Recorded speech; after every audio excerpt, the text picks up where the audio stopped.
Hey guys, welcome to Rotter Tube REEF. I'm going to do a little live stream for Saturday's show this weekend. Just kind of give you an update on the 125 gallon saltwater tank. So everyone's doing really good. As you can see, they completely polished off this bok choy. I feed my Tangs bok choy, and you can get it at the grocery store. It's really inexpensive. It's the same stuff you and I would eat in a salad if you like salads. Really cheap. I think I can get like 8 or 10 large leaves for a few bucks. And I try and give them like one large leaf a day, and they're nibbling on it. They'll wipe this out in half a day. I gave them 3 large leaves. And then for the clowns, the Nemos, Bink, I give those guys Rod's food, which of course the Tangs go nuts for as well, along with the fire shrimp in the corner. So all I feed the tank is Rod's food exclusively and bok choy. I'm not getting paid to say that. Rod's food is damn awesome. I met Rod. He's a friend of mine, and I interviewed him. You guys should check that out. I'll put a link to that interview. I was at his house at the end of this video, so you can check it out. It's a really, really cool time. We had a good time.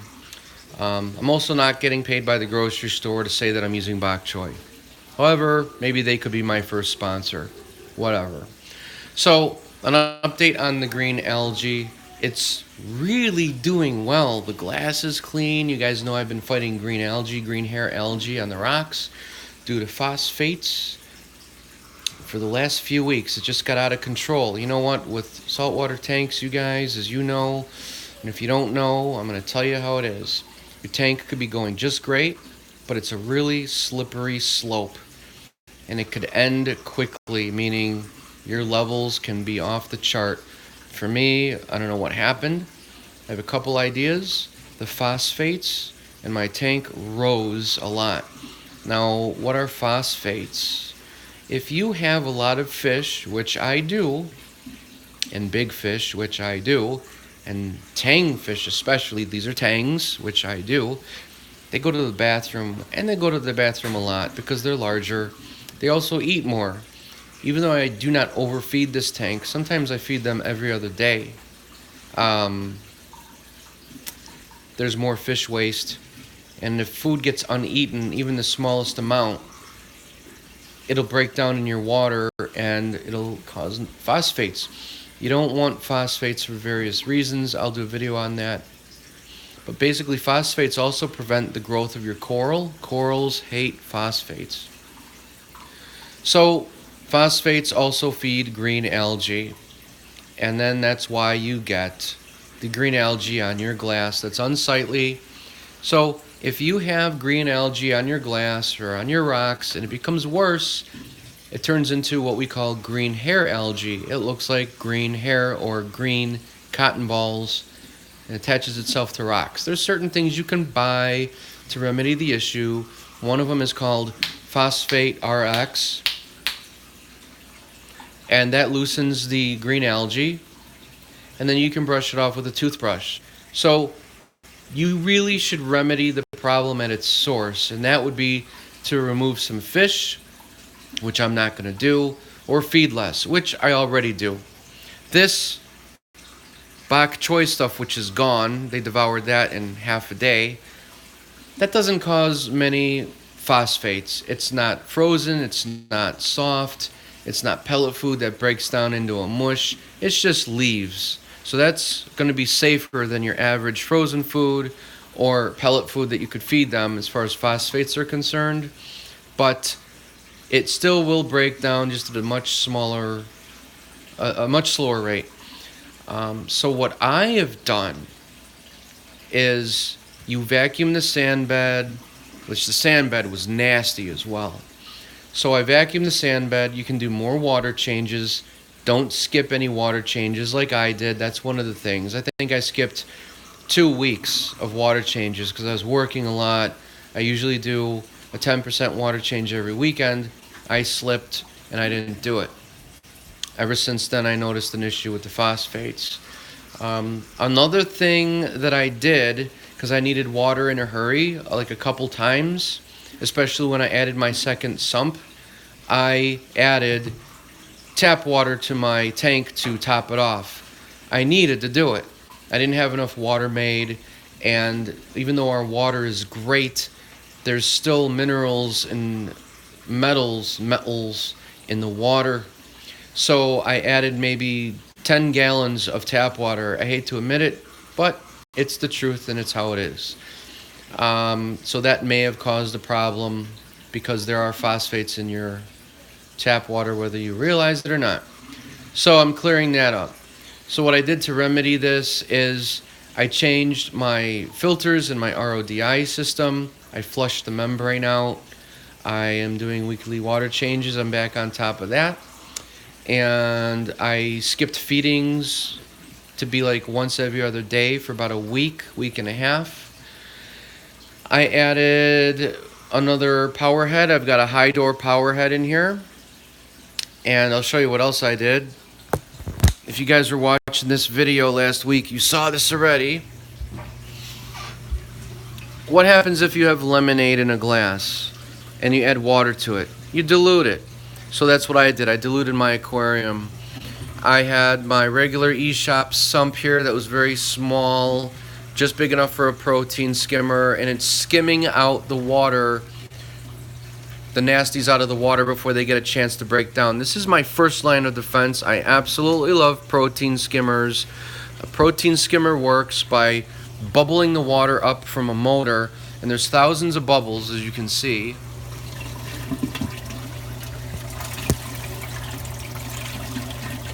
Those bubbles are bubbling the water, and the solids attached to the outsides of those micro bubbles. As the bubbles rise to the top, they pop, and all the solid waste, fish crap, and uneaten food falls into the collection cup. You take this off and you dump it out into your neighbor's yard, which I really do. I can't stand him. He's a jerk.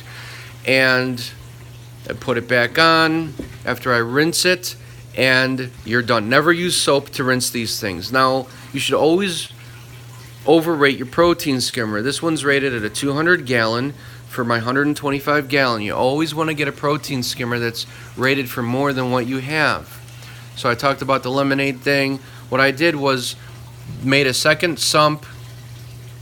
I was running out of ideas, kids. So I joined a second sump made out of a Rubbermaid container, and I joined them with a PVC pipe with this gasket there from Bulk Reef Supply. I drilled into this. I drilled into this. I joined them with a PVC. You have to join them with a PVC so they stay at the same water level all the time. If you don't, even if you have the same return pump in this one and in this one is always going to pump out faster than the other one, resulting in one draining quicker. Even if you had the same exact sump and the same exact pump, it's going to drain faster in one over the other, and what's going to happen is you're going to come home to one of these overflowing. So you got to join them, and that's what I did. So I diluted my aquarium, just like with the lemonade example. By adding another 20 gallons, I diluted the water, adding more water volume to the tank. The second thing I did was I added a second protein skimmer, and this is a beast. This is a 300 gallon rated protein skimmer. This would be more than enough to handle my 125 gallon tank because it's rated at 300. You never would want to have a 75 gallon protein skimmer for anything over 75 gallon. In fact, if this was rated at a 125 tank and I have a 125 tank, I wouldn't use it. You always want to up your... If I didn't have this, look at all the waste I'm collecting from this beast skimmer. If I didn't have that one, look at all the garbage that would be in my tank. Well, having both protein skimmers is really helping out.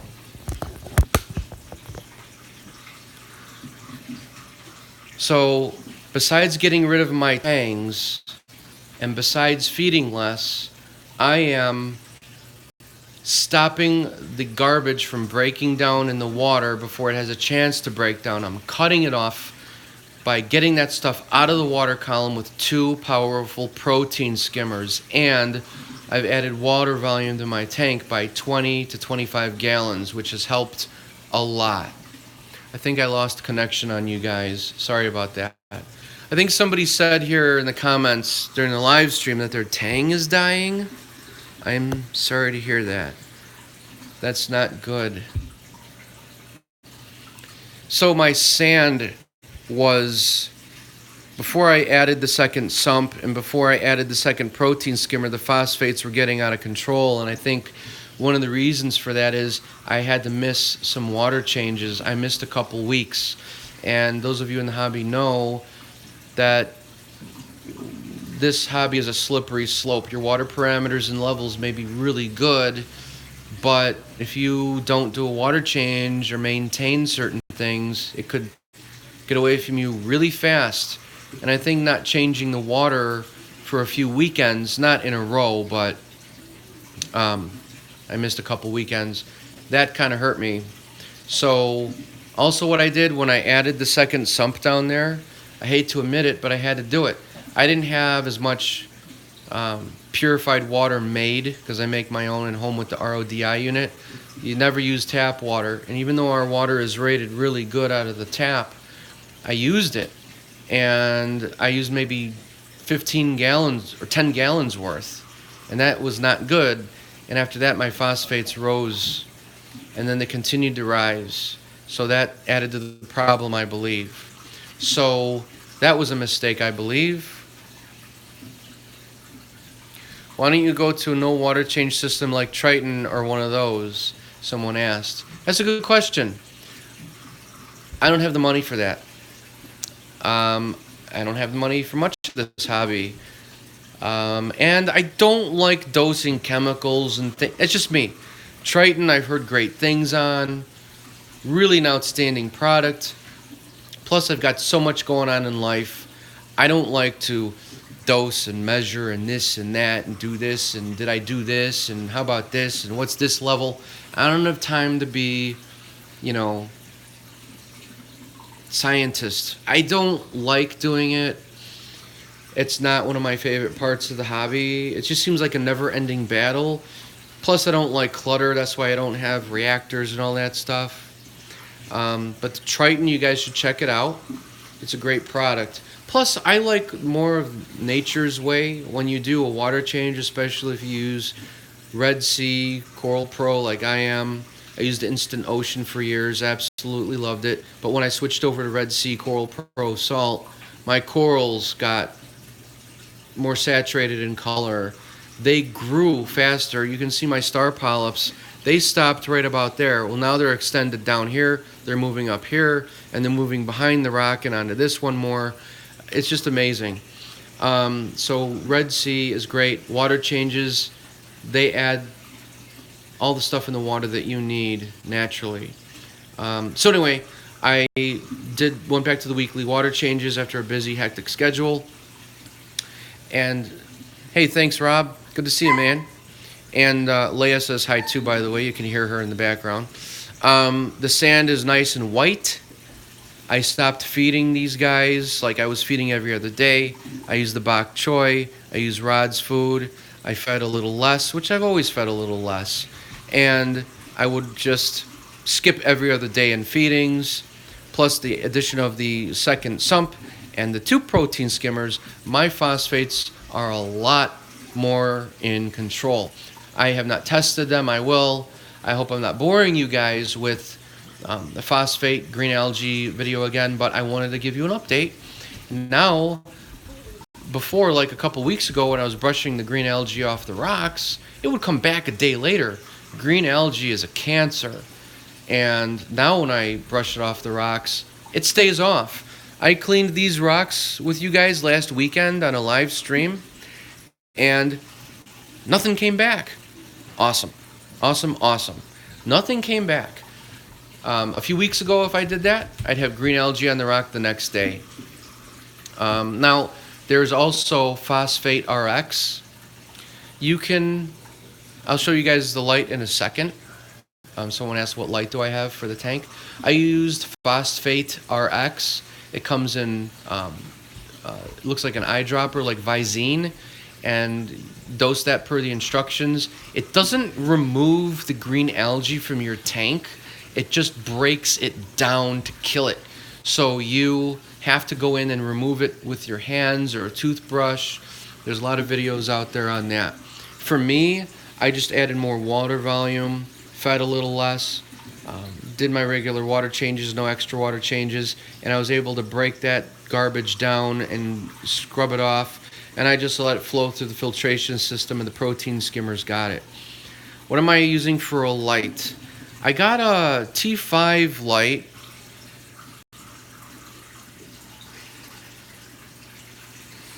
Hey Rob, yeah, that's right. Rob was just commenting on the 2 sumps. By the way, Rob, what's up, dude? You know what?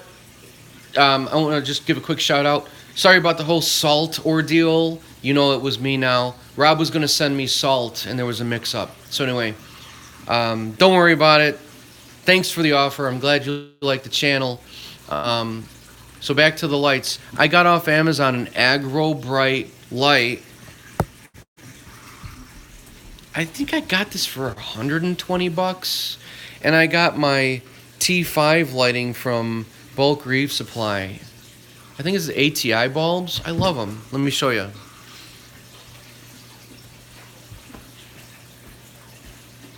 I have 2 blues, a purple, and a white coral light. And it's great. I've got suspended with lead pipe for gas pipe. I might want to trim it down because it's a little too tall. Look, it's a little too tall. I might want to just get pipe that's shorter so it only goes that high. Hey, what's up? Morning, dude. How you doing? Thanks for joining. So I've got the T5 lights. So ever since I went to the T5 lighting and the Red Sea Coral Pro Salt, the tank's been just thriving really well. Let's go.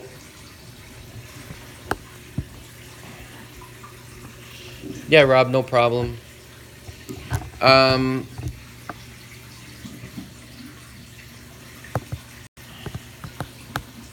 You know, I never had T5 lighting before. Everyone was saying, you should try it, you should try it. And I love my LEDs. And I had an LED disaster. I had an Orbit Marine, and it crapped out on me after a few years of use, and I really liked it. But I was doing some searching around on Amazon, and I found a T5 light, not meant for saltwater tanks, but you can still use it for that. It's used for, like, greenhouses. So I got it, put the ATI bulbs in from Bulk REEF Supply, and there you go. So the coral looks absolutely great.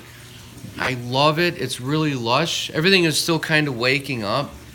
I do, in the next year, want to get more coral in here.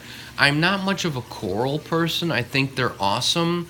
It seems like CJ's Aquariums and Scott, of course, Scott from Mile High Reefers. These dudes, especially Scott, he's like my favorite saltwater aquarium dude and a good friend of mine. He has the green thumb for corals, if you will. Of course, Coral Lust too, but I'm talking about Scott right now. And his tank is damn awesome. So I'm going to get into corals a little more. They are money, which it's all difficult for us to get the things we love, especially the really expensive corals.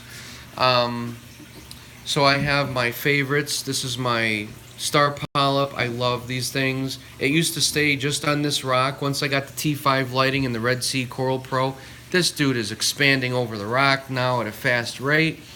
Last night, I gave my brother my first plug, my first coral that I got. And that was in here. He always wanted a Star Polyp, and I gave him my first one that was embedded in here. I still had the plug and everything. It was on the plug, so I gave that to him last night. Hopefully he'll have luck with that. My brother has a 75-gallon tank, and he has a cheaper LED unit. He may be going to T5s, but hopefully he has luck with that. Your LEDs are growing algae, dosing vodka for 2 months, scrubbing rocks. Yep. So you got to have good lighting. People have said that lighting does affect the algae growth, which is true.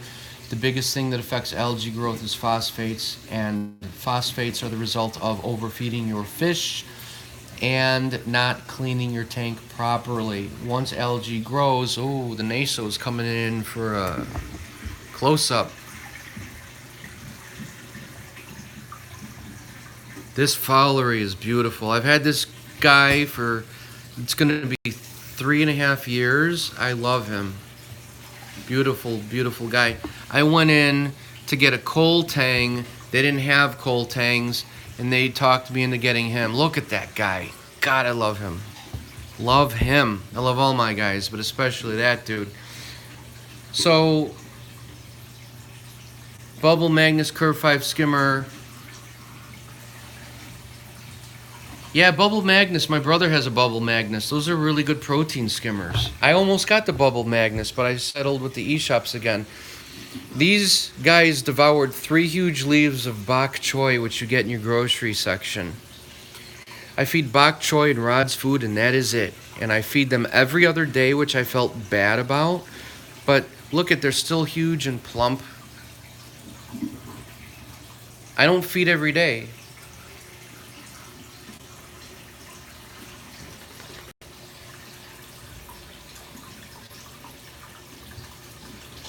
Hey, Coralust, what's up, dude? I don't know what that message was about, but whatever.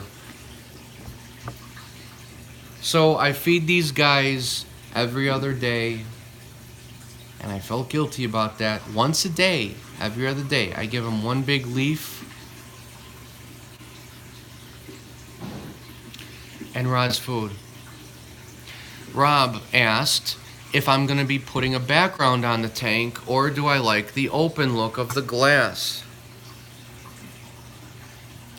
I like the open look of the glass. I had put that black vinyl stuff on the back of my tanks, and it looks awesome. I love the black vinyl on the back of the tanks. It really makes the colors and the fish pop.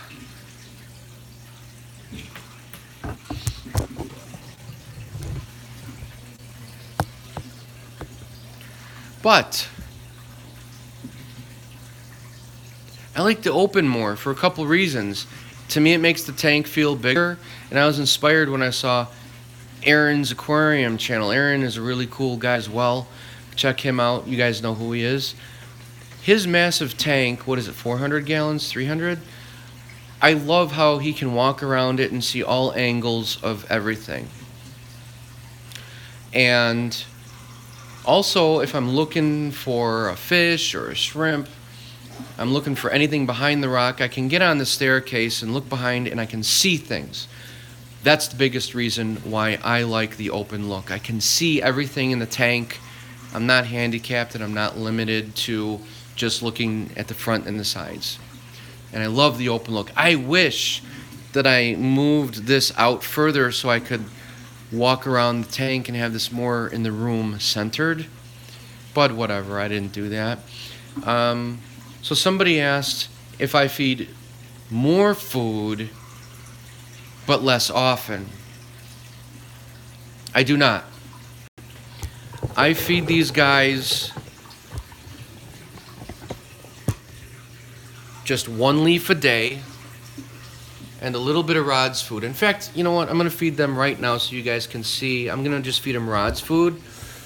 One reason I do these live chats is I like you guys to chat with each other and hang out. So let me go get some Rod's food. What's up, Bronx? Reefer, Brock, dude. Good to see you guys. Hope your Thanksgiving was good. Hey, you know what happened to me on Thanksgiving? My water heater burst. That was fun times. I spent all day with my brother installing a new one yesterday. So now I have hot water so I could take a shower. All right, let me go get Rod's food and I'm going to feed these dudes. I'm going to Hey, Rico's Reef Tank asked, and a lot of people ask this a lot, do you plan on upgrading your tank anytime soon? I do not, because honestly, I don't have the money. The kids and the dogs have to come first. And I totally don't have the money with other expenses to drop on a tank. I wish I could. You know what? I would like to actually, even though I don't like two tanks, I'd really like to keep this one. Yeah, tax season is coming, you're right. But here's a little secret. You know what? I use my tax money divided by 12 to supplement my income. So that's my little trick that works for us, so I can't spend it on anything. That's a great trick. It works well. But I would love to have this tank just be like a clownfish tank. Can you imagine the low maintenance you would have if you only had 6 or 8 clownfish in here? That would be awesome. And then in the basement, ideally, I'd like to have a 300-gallon or something that Aaron has, just as a tank with a pair of clowns down in the basement. That's it. That's my plan. But don't think it's going to happen. And I don't like maintaining 2 tanks, but to be honest, if I just had 6 clownfish in here, really low maintenance, really low. The waste that a clown puts out is like nothing, and I would probably not have to do water changes every week. So let me get Rod's food, and you guys will see this frenzy. Chat amongst yourselves, and I'll be back. Someone asked how many tangs I have. I've got 1, 2, 3, 4, 5. I've got, and look at them, how peaceful they are. This is as aggressive as they ever get. I have a sailfin, that's the stripe. I've got the fox face up there. I've got the yellow tang. I've got my naso tang. Where is he? Right there. And of course, I have my fowlery tang up there. Let me get some food, and I'm going to feed these dudes. I'm going to turn the power heads on low.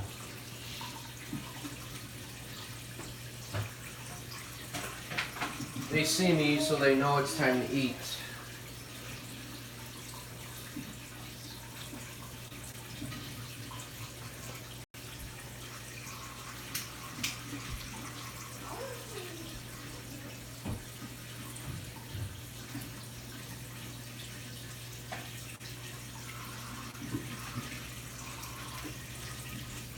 Take one of these.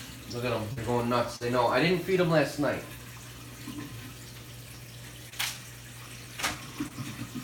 I love these screens. I got them from Bulk Reef Supply. They're very light. Puts a lot of light in.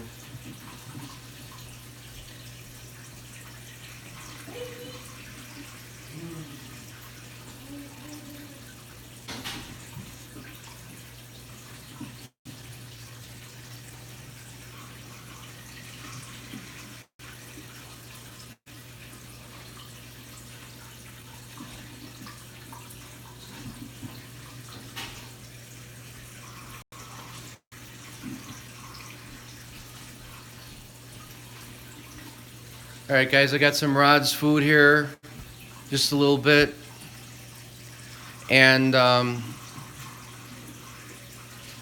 yeah, Rob, you should. Now, I'm going to put a link at the end of this video to an interview I did with Rod. Like I said, he's a good friend of mine. I hung out at his house, I interviewed him, he's so cool. You do not want to rinse the food, you just break it off and put it in a tank. Because as Rod said, if you rinse it, you're losing a lot of the beneficial stuff. People will rinse frozen food to get rid of some of the phosphates. Not with Rod's food, not the case. So I'm going to feed these dudes, and there's a fire shrimp in the corner who goes nuts for this too.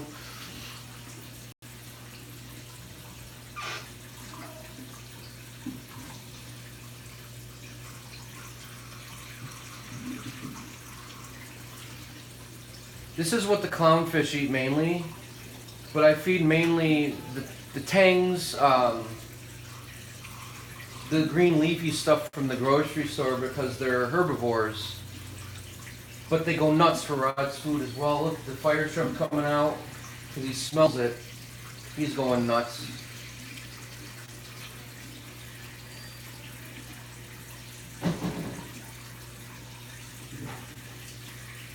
I always hand feed them.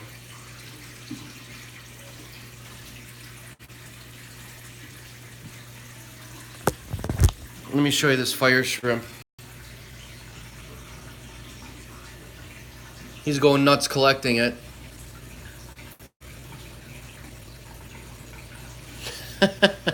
This dude hangs on the rock all the time. And that stuff on the ground is some bok choy, collard greens, whatever.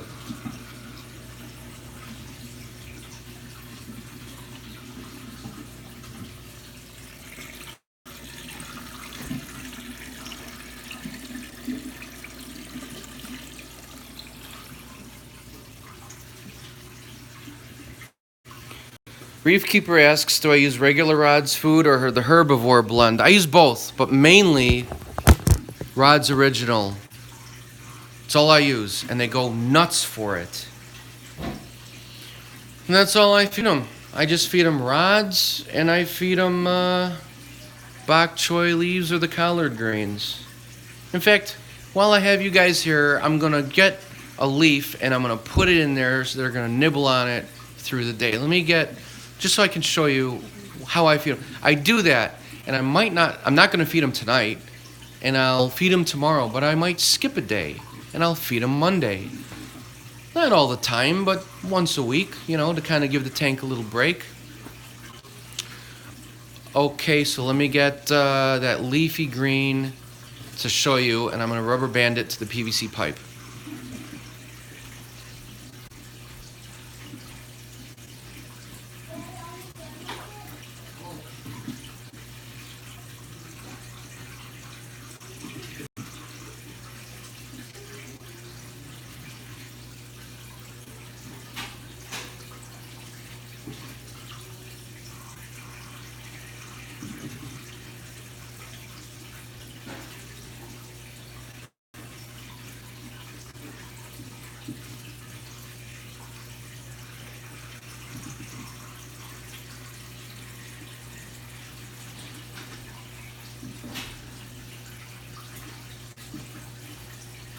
Hey, boy. All right, so here's some collard greens. It's a little yellowed, but that's fine. They'll eat it. I'm gonna give them 2. I throw one of these in there every other day. I guess I should do it every day, but I don't.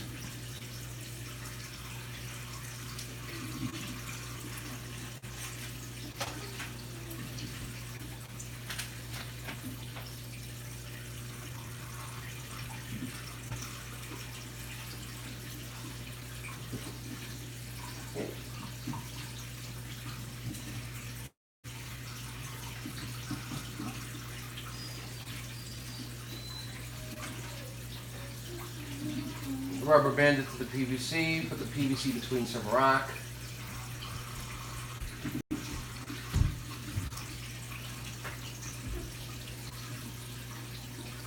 And they'll pick at it through the day. And by this afternoon it'll look like this. Picked clean. Really healthy for them. Now some people say that their fish don't like the bok choy or the collard greens. You could try it. Luckily for me, they love it. It's good for them and it's very cheap. That and Rod's food, that's all I feed.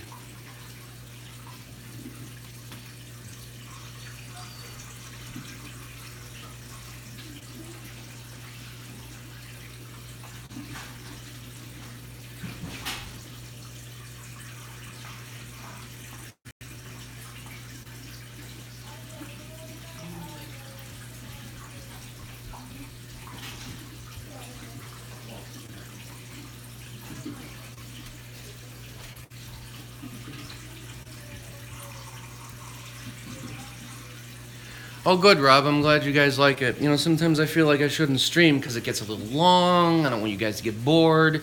But the biggest reason I do it is you guys all get a chance to hang out. And you get to chat with each other. So it brings a community together. By the way, don't forget to join the Facebook group. See the video description below. It's free. It's awesome. People helping each other all the time. posting pictures and videos of their tanks. I love it. You guys are doing such a great job helping each other and hanging out. It's a lot of fun. A lot of fun.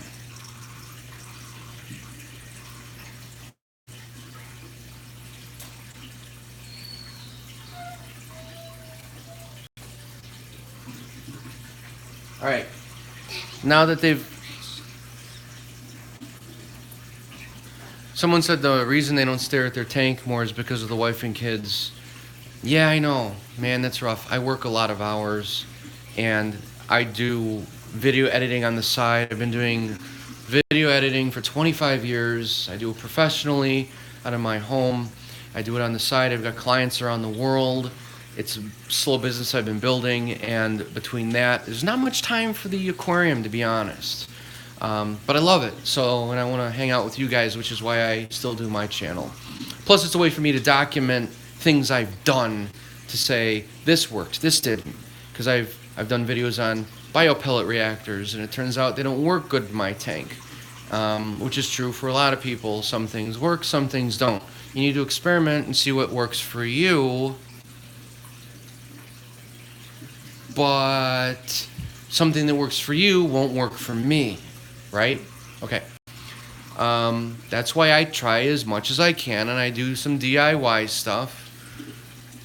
Someone's looking for a decent camera for beginners that won't break the bank. Contact me through my website, steverotter.com, or my video editing site, myvideoediting.com. I can help you with that question. Depends on what kind of camera you're looking for. Is it a DSLR? Is it a point and shoot? I've got a few different ones. I got a lot of experience with a lot of them. One of my recent clients was a sunglass manufacturer in Italy. I just finished a commercial for them. I did the editing, and I got to keep the sunglasses. Scott is on the channel. Mile High Reefers. Man, Scott, your tank is looking killer. I was just talking about that. Yes, Scott's got the... Okay, so I shoot Canon DSLRs exclusively. Nikon is good, but I shoot Canon. For most of my video, when I'm doing my other channels, I have a Panasonic. Scott has a G7. My two websites are steverotter.com, that's easy, or myvideoediting.com. And a lot of my work is up there. I'm going to be uploading more. So anyway, I finished the sunglass video for this company in Italy, and I got to keep the sunglasses, which is cool. But that was a lot of fun. Scott, man, I saw your video on your tank, on your anniversary. The tank is killer. I was just talking about you, saying that you're like the green thumb of the corals. You and CJ, but your tank is just nuts. I love it. We have to do, I was going to, give you a call later, but we have to do another video together. Scott and I used to do videos every weekend, and it was a lot of fun, but everybody gets busy. So, yes, I want to do one with you soon. I miss hanging out and doing the videos with you, and a lot of people miss that too. They're always cool. So, yeah, here's the tank, and I don't really have much to say. I kind of lost track. Yeah, let me know when. Let me know when. Tomorrow? Whatever. So I turned off the power heads. Now I'm going to turn them back on now that they're done feeding. And see, the naso is starting to go after the bok choy.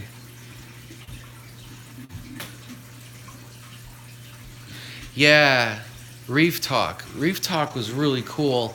So Reef Talk was a channel that Scott and I started. And, hey, thanks, Chris. He said, great live stream. I'm just babbling away. But like I said, the main reason I like to do these on the weekends is because I get to answer questions, but more importantly, you guys get to see each other and hang out. Larry, the nitrates are about 5. And the phosphates I haven't tested, but like again, yeah, so the Reef Talk was a channel that Scott from Mile High Reefers and I started, and it was just me and Scott having people on, guests. But you know what was weird? we were reaching out, and Scott got some good people to talk on Reef Talk, but then they backed out or they got busy and things didn't happen, and Scott's schedule and my schedule, and people backed out, and it's like, so what do we talk about? So one thing led to another, and we just focused on our own channels. So what we're going to do is we will do those once in a while, and we need to get back to those, time permitting, and we'll just put the video on his channel and my channel, Mile High Reefers and Rotter 2 Brief, respectively. That's the way to do it. I want to get CJ back so the three of us can talk, and Aaron's aquariums would be cool, and just whoever wants to be on it would be great. It's a way to bring the community together more and just have like a show on that. So yes, Scott, you and I will do a show soon, whenever you want. Man, Leia's in the background. Cyano used ChemiClean. I haven't tried the ChemiClean. I just kept siphoning the sand bed every week. Siphoning. But I'll tell you guys what. I had that cyano and all that garbage on my sand bed.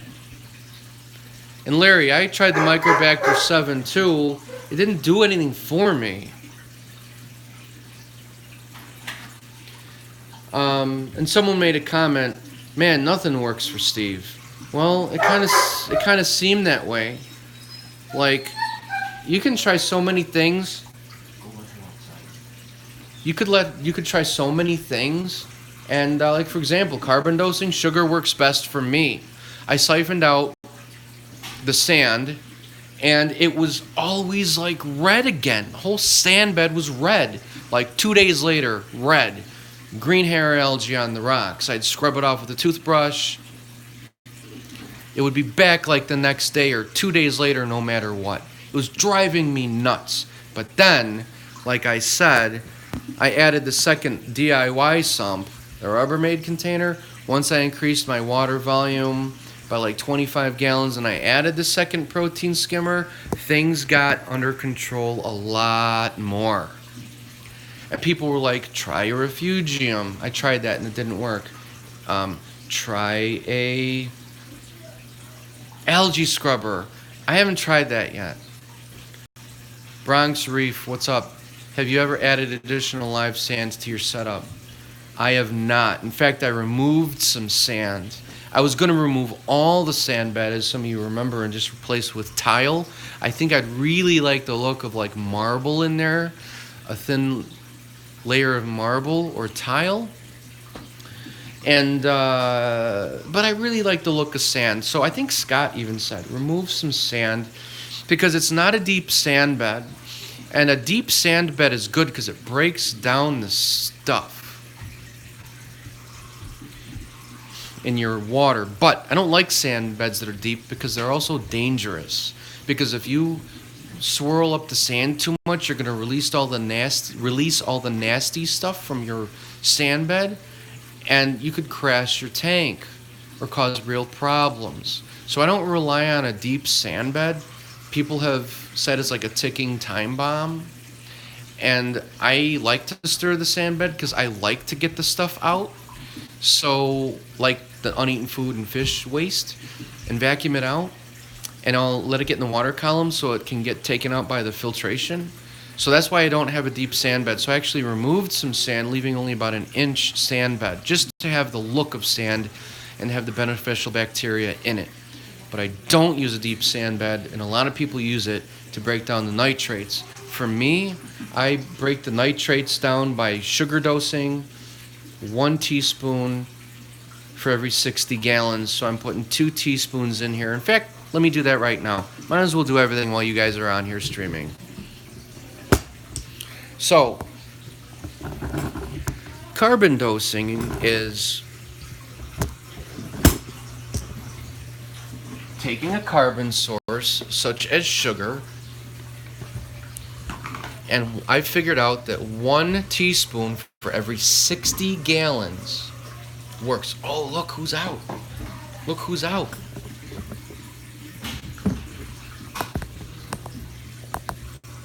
the mandarin. Oh, he always hides. Damn it. He's doing well. So, some people use white vinegar or vodka, or they dose Red Sea no pox. Let me get that.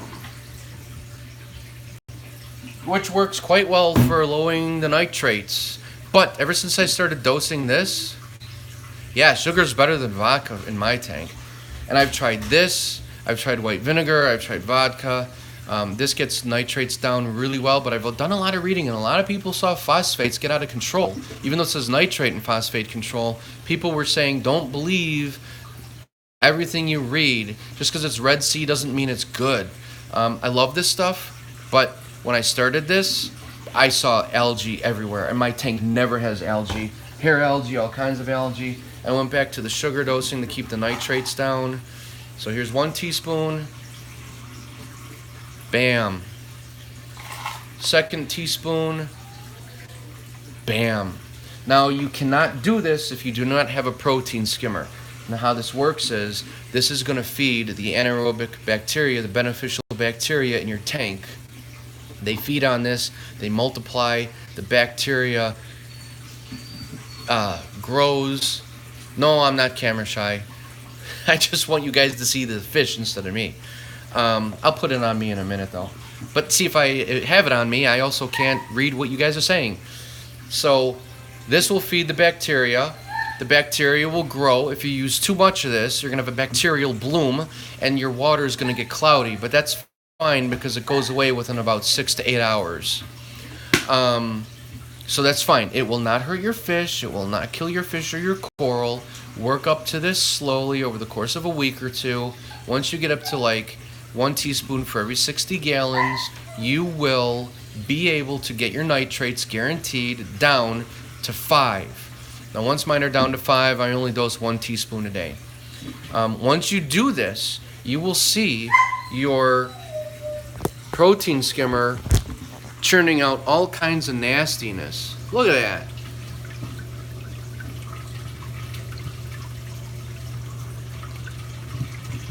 Never have I been so excited to see fish diarrhea. Oh, my Mandarin Goby. Yeah, he is camera shy.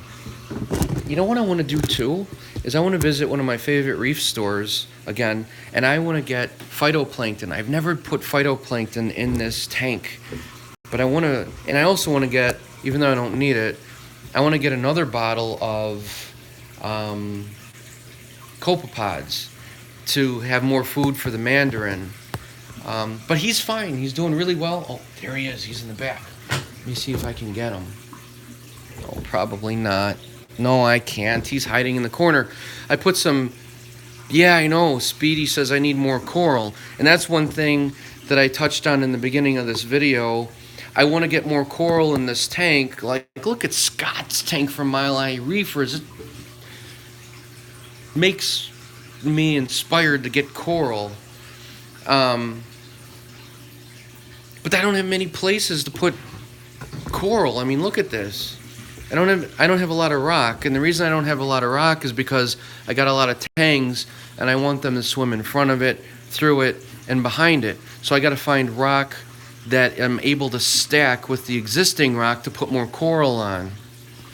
But I like the colorful corals.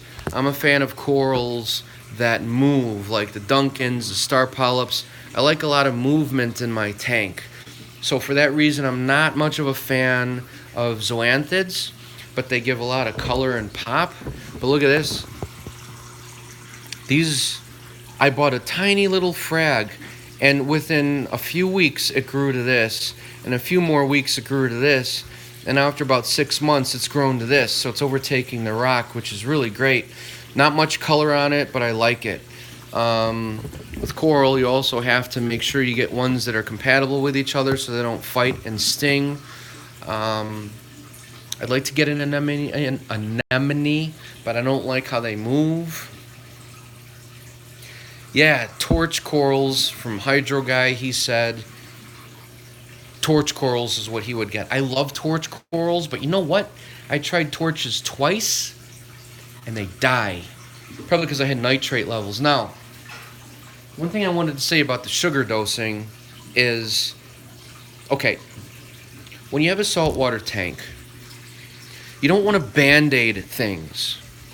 You want to take care of it at the source. So that means, hold on. So that means you want to vacuum your sand bed. You want to do your weekly water changes to get the bad water out and the good water in, with all the good stuff, replenishing the calcium and the magnesium. Alkalinity levels are good, making sure your salt levels, your salinity is good. Everything's good.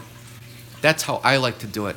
Some people do not do water changes, and they dose things, and they have the Triton method, and all that costs money, and I don't like keeping up on dosing. I don't like having to remember things with everything else going on in life. That's just me. I'm not saying that stuff is bad, I'm saying it's just not me. So I just rely on water changes. I'm using Red Sea Coral Pro Salt. I've got my 2 Beast protein skimmers, and I'm good. Now, technically, you shouldn't have a lot of fish in your aquarium like me. This is a 125-gallon aquarium. 6 feet long, because I want them to have the swimming space. I don't like tall tanks, because fish usually don't swim up and down. Once in a while they do. Plus, you got to stick your arm in, and you're getting wet up to the armpit. I like to have this. See, you can comfortably sift the sand, get down in here, and you're only up to like the elbow.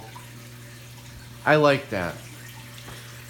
But I have a lot of tang fish in here, and they go to the bathroom a lot, and you have to feed them more. So because of that, I'm having more phosphates and other issues. So the real way to take care of your tank is to not have a lot of big fish like me. I know it's hard to control yourself, and I love these guys, and that's why I had to get them.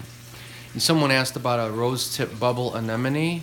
I used to have one, and it died. It withered away. It got pretty big, but, well, not big, but it was like, 3 inches in diameter, about 5 inches tall. I loved it, but then it just passed away. It withered away into nothing.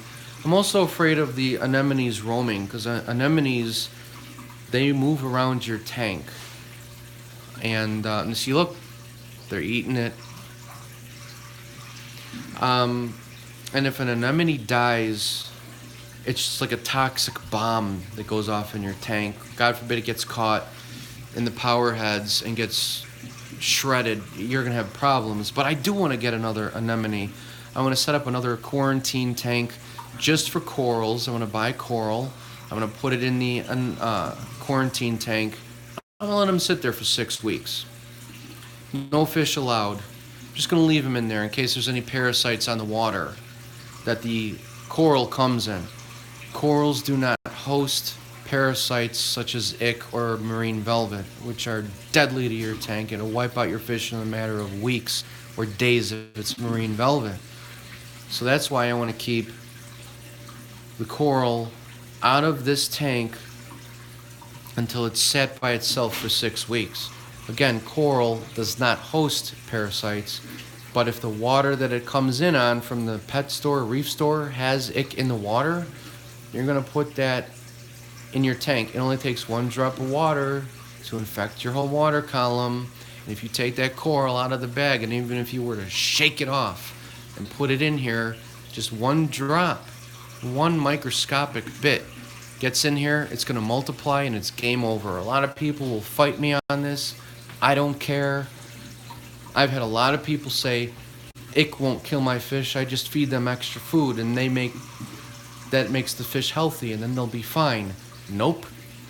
Feeding your fish extra food is not going to stop a flesh-eating parasite from eating your fish from the inside out. I'm sorry. I take a huge stance on that. And I've had a couple people leave the channel in the past because they didn't believe me. I don't care, that's fine. I know what works. This tank is totally ick-free. There's been no ick.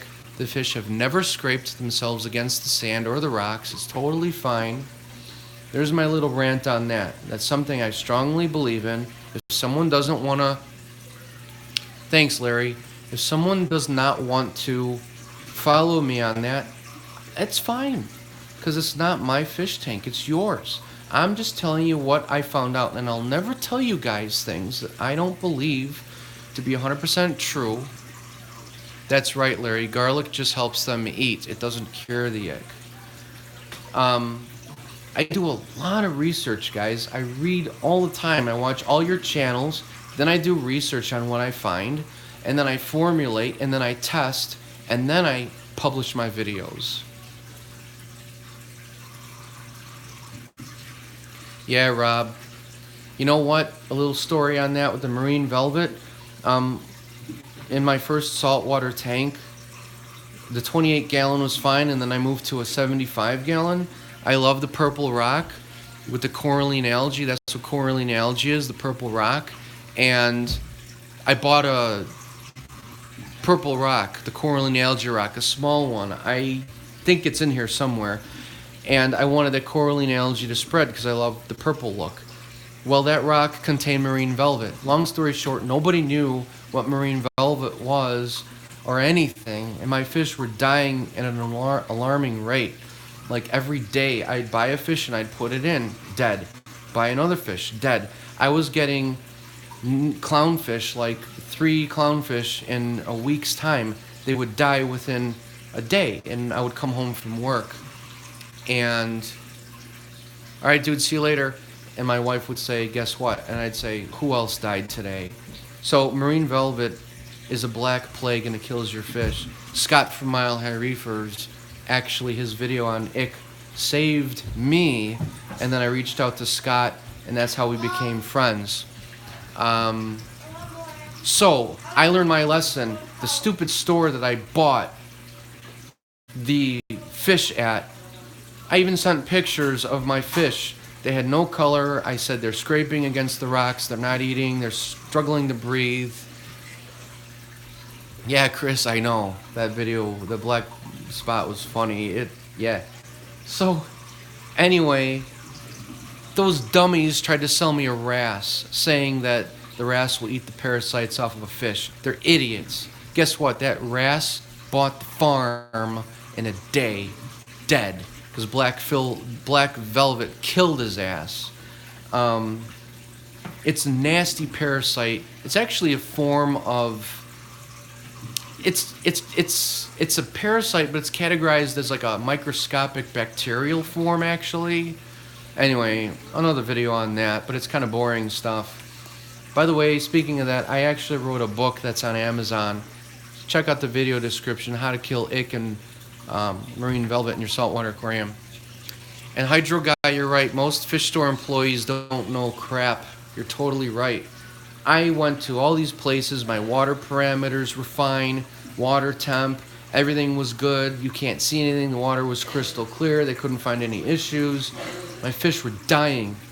And Scott, I tried his method of taking all the fish out, leaving this tank empty for 6 to 8 weeks. I did it for 9 weeks.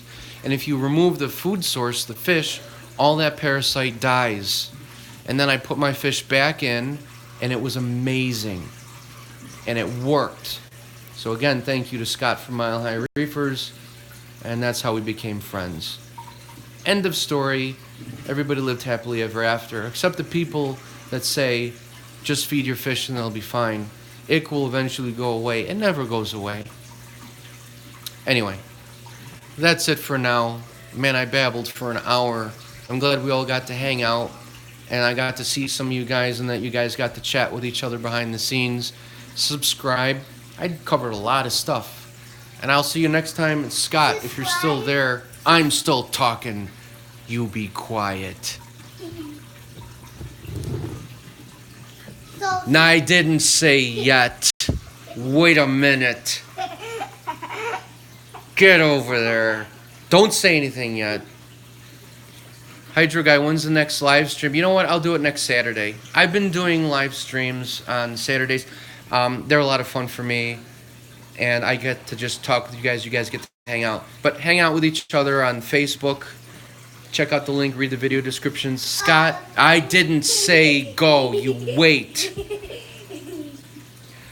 Scott and I will do another Reef Talk show, and hopefully we could do some more and get some of you guys on. It's a fun discussion. It's a really great time. All right, so that's it. Have a great weekend, and check out the video link at the end for Rod's food discussion. I interview Rod. Take care, guys. All right, go. Subscribe to the channel if you like Steve Rodden's studio channel, and I hope you enjoy it. And he's a Leia and say goodbye, everyone.